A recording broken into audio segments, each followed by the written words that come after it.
Hello friends, Ram Ram सभी को। आज हम बात करते हैं राजस्थान की सामान्य परिचय के बारे में। राजस्थान के सामान्य परिचय के बारे में जानेंगे आज हम।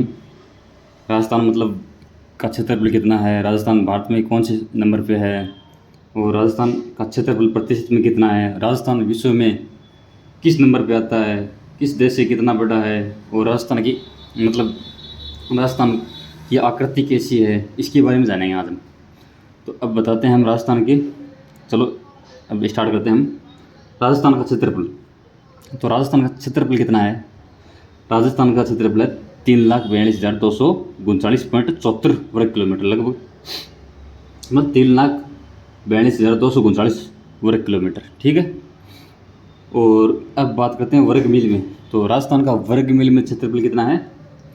1,32,140 वर्ग मील में हो गया। अब राजस्थान के मतलब राजस्थान क्षेत्रफल के आधार पर भारत में कौन सा, तो क्षेत्रफल के आधार पर राजस्थान का भारत में स्थान है प्रथम, वर्तमान समय में प्रथम स्थान है राजस्थान का। और पहले राजस्थान 1 नवंबर 2000 से पहले राजस्थान दूसरे नंबर पे था। इससे पहले कौन सा था? एमपी, मध्य प्रदेश। ठीक है। अब राजस्थान क्षेत्रफल के आधार पर, अब राजस्थान बात करते हैं कि क्षेत्रफल के आधार पर विश्व में किस नंबर पे है, विश्व में कितने देशों से बड़ा है राजस्थान। तो हम राजस्थान में विश्व में राजस्थान इजराइल से 17 गुना बड़ा। कितना बड़ा? इजराइल देश है, उस देश से कितना बड़ा है? 17 गुना बड़ा। ठीक है। श्रीलंका से 5 गुना बड़ा। और ब्रिटेन से कितना है? ब्रिटेन से 2 गुना बड़ा। ठीक है। और लगभग देशों के जिसका क्षेत्रफल राजस्थान के क्षेत्रफल के लगभग बराबर है, तो ये हैं जर्मनी है, जापान है, नॉर्वे है, पोलैंड है। इनका क्षेत्रफल राजस्थान के क्षेत्रफल के लगभग बराबर है। ठीक है। ये राजस्थान के मतलब इतने देश राजस्थान के क्षेत्रफल से बराबर है, और इतने देश राजस्थान के क्षेत्रफल से छोटे हैं। ठीक है। और भी बहुत देश हैं, मतलब बहुत छोटे छोटे देश हैं जो राजस्थान के क्षेत्रफल से बहुत छोटे हैं। अब ये तो हम मेन देशों की बात करते हैं, जैसे बड़े हैं जो इन देशों के बारे में बात करते हैं। अब राजस्थान की आकृति, आकार और आकृति। जैसे राजस्थान की आकृति कैसी है, राजस्थान का आकार कैसा है। तो राजस्थान की आकृति है पतंगाकार, या फिर राजस्थान की आकृति कैसी है? विषमकोणीय चतुर्भुज, या फिर बोल दो पतंगाकार। ठीक है। जैसे ये पतंग के आकार का ये लगभग। ठीक है। इसलिए राजस्थान को इसको पतंगाकार बोलते हैं आम भाषा में, और वैसे है विषमकोणीय चतुर्भुज। ठीक है। अब राजस्थान की लंबाई उत्तर से दक्षिण और पूर्व से पश्चिम। ठीक है। तो राजस्थान की उत्तर से दक्षिण लंबाई है 826 किलोमीटर, और पूर्व से पश्चिम की लंबाई है 869 किलोमीटर। तो इन दोनों के बीच की मतलब लंबाई का अंतर, जैसे ये और इसकी लंबाई का अंतर कितना है? 43 किलोमीटर अंतर है। ठीक है। मतलब 43 किलोमीटर अंतर है इनका, उत्तर से दक्षिण और पूर्व से पश्चिम लंबाई के बीच का अंतर पूछे तो। अब बात करते हैं राजस्थान की मतलब विकिरण, यहाँ से लेके और यहाँ तक, ये हो गया राजस्थान की विकिरण। इन विकिरणों की लंबाई और इनकी लंबाई के बीच का अंतर कितना। तो राजस्थान का मतलब ये विकिरण उत्तर पश्चिम से दक्षिण पूर्व है। तो ये विकिरण की लंबाई कितनी है? इस विकिरण की लंबाई है लगभग 850 किलोमीटर। ठीक है। और ये उत्तर पूर्व से दक्षिण पश्चिम, इसकी लंबाई है 784 किलोमीटर। ठीक है। और इन दोनों विकिरणों के बीच के अंतर कितना है? 66 किलोमीटर का अंतर है।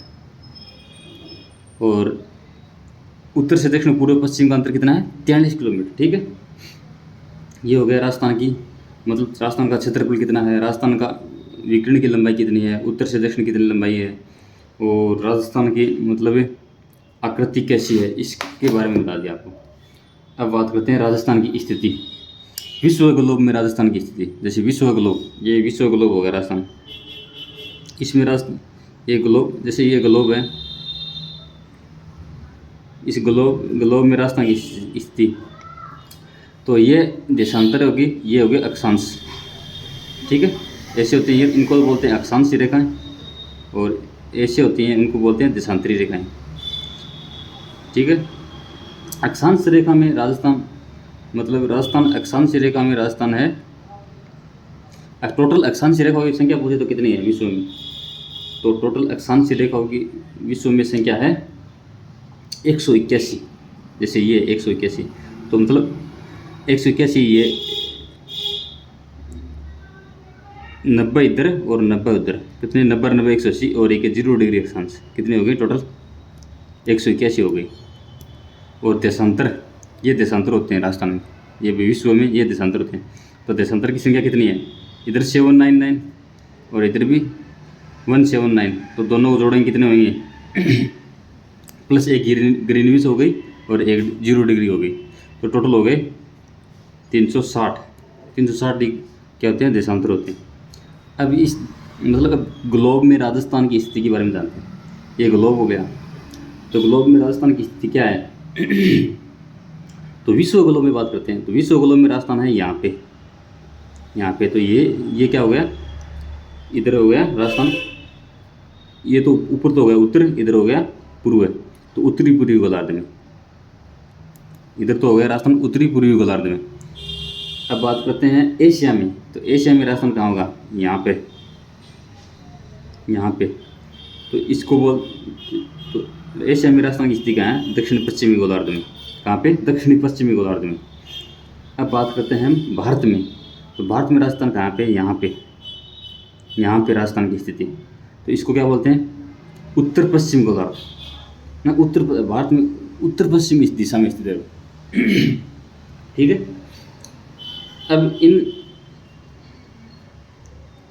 अब गोलार्ध में आपको राजस्थान की स्थिति के बारे में बता दें कि भारत में कहाँ पे है राजस्थान, विश्व में कहाँ पे है और एशिया में कहाँ पे है। अब हम बात करते हैं अक्षांश और देशांतर की दृष्टि से राजस्थान कहाँ पे है तो अक्षांश की दृष्टि से राजस्थान है उत्तरी गोलार्ध में। कहाँ पे, ये जैसे ये अक्षांश हो गया, तो इस यहाँ पे राजस्थान तो उत्तरी गोलार्ध में हो गया। और देशांतर की दृष्टि से राजस्थान कहाँ हो गया, ये हो गया देशांतर की दृष्टि से राजस्थान हो गया पूर्वी गोलार्ध में, ठीक है। और विश्व में पूछ लेना उत्तरी पूर्वी गोलार्ध में, ये हो गया राजस्थान की स्थिति। अब बात करते हैं हम राजस्थान की, मतलब उत्तर बिंदु, दक्षिणी बिंदु, पूर्व बिंदु, पश्चिम बिंदु, इन बिंदुओं के बारे में, राजस्थान के बारे में जानकारी लेते हैं। तो उत्तरी बिंदु कौन सा है राजस्थान का, ये जैसे ये राजस्थान है, ये गंगानगर है, तो गंगानगर उत्तरी बिंदु, तो गंगानगर उत्तरी बिंदु कौन सा है, कोणागांव, जो सबसे उत्तरी बिंदु है राजस्थान का कोणागांव है, ये श्री गंगानगर में। और दक्षिण बिंदु कौन सा है, बांसवाड़ा में कौन सा है, बोरकुंड गांव बांसवाड़ा में। अब बात करते हैं पूर्वी बिंदु पर, पूर्व कहाँ पे, ये जैसलमेर में कौन सा है, कटरा गांव जैसलमेर में, ये पूर्वी बिंदु हो गया। और ये पश्चिमी बिंदु होगा, पश्चिमी बिंदु। और पूर्वी बिंदु है धौलपुर में कौन सा है, शिलाना गांव धौलपुर में, राजा खेड़ा तहसील है उसमें है ये शिलाना गांव। अब बात करते हैं हम राजस्थान के अक्षांश एवं देशांतर। जैसे ये अक्षांश हो गए, ये अक्षांश होते हैं ऐसे, ये अपने यहाँ राजस्थान में कर्क रेखा गुजरती है। ये अक्षांश और देशांतर के बारे में बात करते हैं ना, तो राजस्थान का अक्षांश, तो यहाँ से लेकर राजस्थान का अक्षांश से विस्तार कितना है, तो ये कर्क रेखा की क्या है, मतलब भूमध्य रेखा की, ये रेखा के ऊपर पड़ता है, और जैसे ऊपर पड़ता है उसे उत्तरी अक्षांश, नीचे पड़ता है तो उसे दक्षिण अक्षांश बोलते हैं। तो राजस्थान भूमध्य रेखा के उत्तर में है, तो इसलिए उत्तरी अक्षांश हो गए। तो उत्तरी अक्षांश, तो राजस्थान का उत्तरी अक्षांश में कितना है, 23 डिग्री 3 मिनट से 78 डिग्री 17 मिनट क्या है, नहीं 23 डिग्री 3 मिनट से 30 डिग्री 12 मिनट उत्तरी अक्षांश हो गया राजस्थान, ठीक है। और अब करते हैं देशांतर की बात। देशांतर में क्या है राजस्थान का देशांतर, जैसे देशांतर ये ऐसी सीधी रेखा होती है, ये देशांतर होती है, ठीक है। तो देशांतर है राजस्थान का 69 डिग्री 30 मिनट से, जैसलमेर में 69 डिग्री 30 मिनट पूर्वी देशांतर से, धौलपुर 78 डिग्री 17 मिनट पूर्वी देशांतर, ठीक है। ये हो गया राजस्थान का देशांतरीय विस्तार, ठीक है।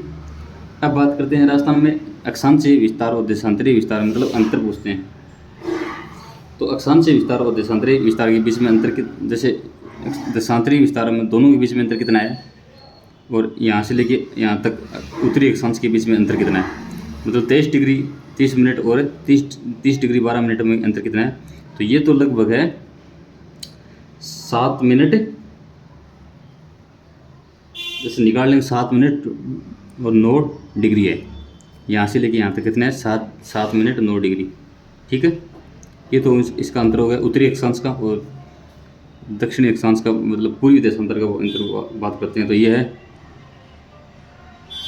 8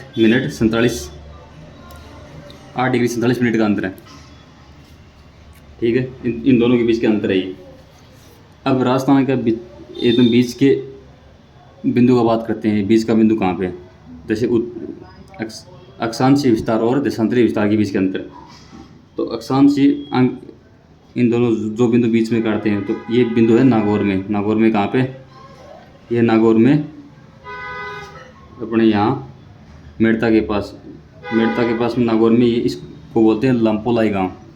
यहाँ पे लंपोलाई गांव है जो बीच का है एकदम, ठीक है। अब कहते हैं राजस्थान को विभाजन करने वाली देशांतर, तो यहाँ पे 74 डिग्री देशांतर है, ठीक है। ये देशांतर हो गया 74 डिग्री देशांतर। ये गांव मतलब ये गांव है एकदम बीच का बिंदु है, लंपोलाई है ये अपने नागौर के बीच का बिंदु पूछे तो। अब बात करते हैं राजस्थान में, मतलब राजस्थान में अब ये देशांतरों के बीच के अंतर। तो ये यहाँ पूर्वी देशांतर है 78 डिग्री और ये 69 डिग्री के बीच का अंतर, मतलब ये 8 डिग्री 47 मिनट का अंतर है। तो यहाँ से लेके यहाँ तक का बात करते हैं। तो यहाँ सबसे पहले सूर्योदय कहाँ होता है, धौलपुर में, और सबसे लास्ट में जैसलमेर में। तो इनके बीच का अंतर कितना है, 8 डिग्री 47 मिनट का। और वैसे मिनट में काटे तब कितना है, लगभग 36 मिनट का अंतर है ये। तो सबसे पहले सूर्योदय कहाँ होगा, धौलपुर में, और सबसे अंत में जैसलमेर में। और सबसे पहले सूर्यास्त कहाँ होगा, धौलपुर में, और सबसे अंत में सूर्यास्त जैसलमेर में, ठीक है। यहाँ से गुजरने वाली मतलब ऐसे पूछे जैसे जैसलमेर में से कौन सा देशांतर गुजरता है प्रॉपर, तो जैसलमेर से गुजरता है 70 डिग्री देशांतर प्रॉपर, और धौलपुर से पूछे तब 78 डिग्री। और ग्लोब में दो अक्षांशों के बीच, मतलब ये अक्षांश है तो इनके बीच कितनी दूरी होती है, जैसे ये अक्षांश दो अक्षांश, तो इनके बीच दूरी होती है लगभग 111.13 किलोमीटर। और टोटल अक्षांशों की जैसे ये अक्षांश हो गए तो इनकी संख्या कितनी है ग्लोब में, तो इनकी संख्या है 181। 90 नीचे, जैसे ये भूमध्य रेखा होगी तो इसके 90 नीचे, भूमध्य रेखा होगी तो इसके 90 नीचे और 90 ऊपर, कितने 90 + 90 180 + 1 0 डिग्री, ये भूमध्य रेखा टोटल हो गई 181। और देशांतर ये हो गए, तो इनकी संख्या है 360। तो आज के लिए इतना ही, थैंक यू दोस्तों।